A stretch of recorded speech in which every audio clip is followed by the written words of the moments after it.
Sono le 18 e il ristorante apre.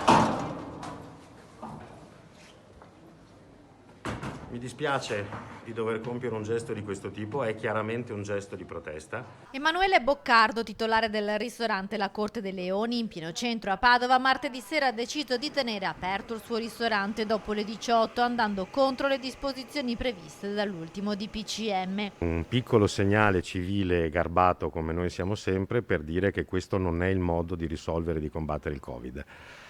Nei ristoranti non si sa di nessun cluster che sia nato e come ho detto ieri abbiamo sentito parlare di 1000 sciocchezze nei mesi buoni e adesso questa gente dice che è colpa nostra, che è colpa dei teatri, che è colpa delle piscine. Non è credibile, non è serio. Insieme al padre Luigi gestisce questo posto in via delle Boccalerie da oltre 20 anni, mai un problema, ma questa volta Emanuele ha deciso di disobbedire e con lui anche alcuni clienti che ieri sera si sono presentati per cena. Tanti amici e clienti sono venuti chi solo a salutare, a portare solidarietà, qualcuno si è anche fermato. Li abbiamo avvisati ovviamente che potevano anche prendere una multa, ma nessuno per questo se n'è andato via, anzi.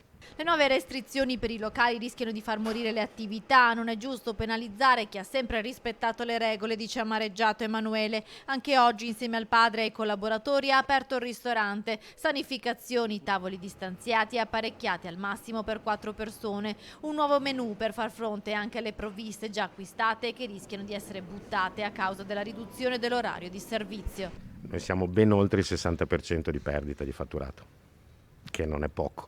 E qui ci sono, a seconda della stagione, da 7 a 10 famiglie che vivono su questo lavoro e che se non lavorano qui domani cosa fanno?